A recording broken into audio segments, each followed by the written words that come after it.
So with that to say, I would like to start the first round of introduction and the first round of the inputs from the honorable speakers. And my question would sound like this. In the aftermath of the 2020 Karabakh War, the second Karabakh War, how we call it, how can we evaluate the relations between the EU and Azerbaijan? What was the level of engagement between Baku and Brussels, respectively? And what are the next milestones foreseen in the EU-Azerbaijan relations? Mr. Sadikov, please, the floor is yours. Thank you so much, Mrs. Ismail. First of all, I would like to thank the distinguished organizers of the Civil Society Forum for inviting me. That's a privilege and honor for me, since I just several months ago just arrived to Brussels. So it's my first encounter in such setting. I would also like to welcome all participants at this meeting, in particular the distinguished speakers, and all those. I already see 27 participants which have plugged into our event. So thank you once again. First of all, I would like to say that the event that I have the honor to participate right now is an important milestone, because just in a couple of weeks we will have the forthcoming sixth summit of the Eastern Partnership member states, together with 27 member states of the European Union. Before I go directly to what is the title of today's first session, and that is the evaluation of relations between the EU and Azerbaijan, I would like first of all to put that issue into the historical perspective. My humble view on this issue would be based on dividing that time span into three parts. The initial part of our relations with the European Union, with the institutions, with the European Parliament as well, probably from my humble point of view would cover the period from 92, that is the formal period point immediately after the collapse of the Soviet Union, until the period when the Eastern Partnership as the concept, as the political concept, has been established. The second period would cover the period from roughly 2007, 2008 until the end of the last year, and the third period is just being unwrapping immediately in front of us, and this is the period of starting as of the beginning of this year, and so it has covered already almost 1 year. Referring to the first period, I would say that was the initial period of euphoria in the world, in particular in Europe, following the collapse of the Soviet Union, when all these old stereotypes of the Cold War disappeared overnight at the end of 91, and there was a state of the love and friendship, and people were thinking that the issues of security can be put safely on the shelf, because now everybody would be happy with each other, there are no problems, everybody would be doing trade, commerce, and everything would be okay. Just in 1 or 2 years after 92, people, in particular here in Brussels, in Vienna, in the OSCE, they started to detect certain signs so that things go wrong, and things go not in the direction that they were envisaging in 92. That situation lasted until in particular in our relations with the EU, lasted until the period when the Eastern Partnership as a political instrument was set up. And that gave somewhat more coordination and more structure to the work of the European Union. I would like to emphasize that that period was the time when we in Azerbaijan started to get to know the European Union, the way it's functioning much better than we had the ideas at the beginning of the 90s. European Union is the most important partner of Azerbaijan taken in its totality, and it continues to be like this. You know pretty well that more than half of the foreign trade volume of Azerbaijan is the share of the European Union in its entirety, totality, and the major EU players, countries are the biggest trade partners of Azerbaijan, like Italy, Germany. You know, at certain time it was also UK before the Brexit. European Union is also our important partner not only in political and economic affairs, but also in everything that is, let's say, conveniently put into the third basket, that is education, science, humanitarian contacts, and things like this. Speaking from the perspective of today's event, I would like to say that the European Union is also doing a lot in terms of our growing sector of the civil society, with all the differences, ups and downs, so that we are witnessing, but still the movement is positive, and the movement is forward, and this is very important. The very vocal civil society of Azerbaijan is doing an important job, so that to attract the attention of authorities to certain gaps that are still being present in our work. So that's why, from that point of view, Civil Society Forum, as a part of the Eastern Partnership, is also having its own niche in the huge and wide network of relations that we're having with civil society, both at home and with the international elements of it. Now, speaking about the third period, that is after the signing of the trilateral agreement on the 10th of November. The situation in the South Caucasus and immediately in the region adjoining the South Caucasus has changed dramatically. Has changed dramatically because the situation following the end of the Second Karabakh War, and that is, to put it in a strict diplomatic language, that was the liberation of the territories of Azerbaijan that have been under occupation by Armenia for almost 30 years. Actually, we take as the starting point 92, but in reality, probably our young attendants of this meeting, they do not know that the first trains full of Azerbaijani refugees from Armenia started to arrive to Baku already at the end of 97. At that time, I was lecturing in one of the Baku universities, and together with my students, we spent nights at the Baku railroad station as volunteers, so that to help these people. So actually, that started in 1987, but formally from 1992. And that is why, you know, there is also an issue of terminology. I'm very amazed when bloggers, journalists, they very carefully take away the word occupation and write that these territories were under the control of, let's say, Armenia for 30 years. It's quite ridiculous.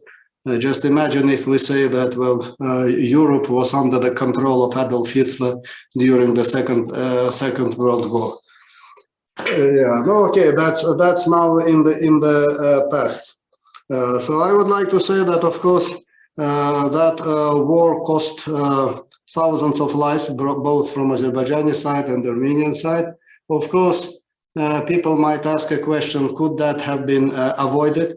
The answer would be definitely yes. Had the Armenia and those who were helping Armenia for 30 years could have understand that situation of occupying territories of a neighboring country cannot last forever, and they should have, of course, set and decide that issue much earlier. But now we're having what we have. I would like to say that the situation after the Second World War is the triumph of international law. This is something that is not very often pronounced in the setting, in particular in Europe. But in reality, what we're having right now is the situation when one member state of the United Nations, bound by its commitments to the United Nations Charter, implemented the 4 United Nations security resolutions, which have been in the state of non-implementation for almost 30 years. And this is the duty of any UN member state to do this. And finally, everything that had been professed by OSCE, European Union, Council of Europe as the greatest respect to territorial integrity, to international law, independence and sovereignty, finally, in case of Azerbaijan, have been materialized. So that is why I wouldn't support that style which we sometimes see in the media when the situation in the post-conflict period is presenting Armenia like a victim, like difficulties which are experienced by this country, difficult situation that we all need to help Armenia. Yes, of course, any country would like to have prosperous, rich and normal countries at its periphery, but you know, we shouldn't present the situation as if Azerbaijan has done something wrong, and as the result of it, poor Armenia now is the victim and everybody has to help her. Armenia has been violating the international law and occupied Azerbaijani territories and kept them under occupation for 30 years. Full stop. This is the active violation of international law. The rest are emotions. Of course, we feel sorry for the lives of young people that have been killed in the war. But at the same time, there are also other issues. 4,000 Azerbaijani people who lost during the first Karabakh war, and there are no any traces and no responses from Armenian side or from the international organization what happened to these 4,000 people. Everybody is only speaking about a bunch of terrorist detainees or so-called prisoners of war. Where are 4,000 Azerbaijani citizens? No answer. What happened to the situation after Khojaly in '92 when more than 600 people were exterminated overnight? And I would like to stress that happened 3 years before Europe started to say about Srebrenica in Bosnia. Only in '95 Europe understood what is the massacre means in the 20th century. What happened to the 300,000 Azerbaijanis who lived in Armenia and were kicked out as the result of ethnic cleansing? Where are these people and why Armenia did that? Nobody has ever brought to justice those who were culprits in that. Ethnic cleansing of Azerbaijanis in Armenia. Not a single Azerbaijani has ever returned to Armenia after that. So these are difficult questions. They are uncomfortable questions. I would also add now the government of Armenia is presented as the revolutionary democratic force. I would like to ask those international organizations who were sending their teams of observation to the previous elections in Armenia and were always telling Azerbaijan that, well, look at the democratic Armenia, everything is so good. Where are these reports and who wrote them before 2018? And then Armenian people actually sent its own previous government to be in retirement. So then how shall we understand now those reports in 2014, 2015? Were they a complete lie or what? No answer to this uncomfortable question as well. So right now we are having, as I said, a completely new situation, the situation of the post-conflict recovery. As you know, the government of Azerbaijan and its president already on many occasions officially presented the point of view of Azerbaijan, which is based on several important elements. Azerbaijan is ready to turn over that page of history in difficult relations with Armenia, to leave the conflict to historians, and we are inviting Armenia to go forward together with us, so that finally, after 30 years of pause, to establish the situation of peace, stability, and security in the Caucasus. And here I would like also to mention that it's not we are doing this not only because we need it. We have developed our country in the period of the 30-year-long occupation, and everything is okay. And we will continue to develop our country. First and foremost, that is needed for Armenia itself, because if the government of Armenia would like to materialize all those pledges that it presented to its own people, of course, they have to understand that it can be done only in the situation of cooperation with their neighbors. Taking into account that out of the 4 neighbors of Armenia, the government of this country has opened territorial claims to 3 of them, to Azerbaijan, Georgia, and Turkey. So, of course, the future of Armenia in the absence of the good neighborly relations is very, very bleak. So that is why Azerbaijan already proposed to Armenian side, first of all, to develop and sign the peace treaty, which will finally put an end to the situation of war and would establish the framework for the joint work in order to finally bring peace and stability to this region.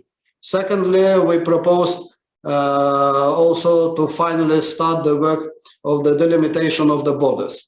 At the beginning of '92, United Nations accepted all former 15 republics of the former Soviet Union as the new members of the United Nations based on the former administrative borders of the Soviet Union, including also Armenia and Azerbaijan. And that situation remains until today. I have never heard of any change of the borders since that time. The problem with Azerbaijan and Armenia lied in the fact that during the 30 years, Azerbaijan has never had an access to its own borderline, because by that time, by '92, the territories were already occupied. And only now, after 30 years, we now have the access to this border, and we are now establishing this border. So that is why it is very important to finally put it on a legal basis. In all our deliberations about based on emotions, we shouldn't forget that after all, there is also international law. And be it the government, parliamentarians, civil society, or everybody, we are all bound by international law, whether we like it or not.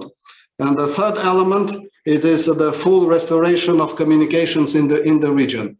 Armenia has been under economic sanctions and blockade by Azerbaijan for almost 30 years, and we do not think that there is something to be ashamed of it. The sanctions is the normal element reflected in the international law and in the United Nations Charter. Yes, Armenia was punished by Azerbaijan for its occupational policy, but that's normal, and it would be very strange to think that Azerbaijan would have allowed trains full of weapons across its own territory to the country that occupied 1/5 of its own territory. So now we propose to Armenia to unblock all this, and don't want to go into details, but if you are familiar with the statistics, figures, and geography of the region, you would immediately recognize that the biggest beneficiary of this unblocking of communication is Armenia, and would be Armenia. There are initial steps in this direction. Most recent of them was the document signed on the 26th of November in Sochi by the leaders of Armenia, Russia, and Azerbaijan, and we hope very much that that will be materialized. So this is the major areas where we see the areas of the application of efforts of the European Union as well. And looking from that prism, we believe that the forthcoming Eastern Partnership Summit, and in particular the meeting that has been proposed by Honorable President of the EU Council, His Excellency Mr. Charles Michel, would be materialized, and that would be a breakthrough from the point of view of the possible contribution of the European Union to the practical work done by the government of Azerbaijan, and by the way, done alone, based on only its own financial assets, done right now in the region. So we hope very much that the business community of European Union countries would also be present there, so that we finally could finish the job that should have been done at the beginning of '90s. Thank you so much.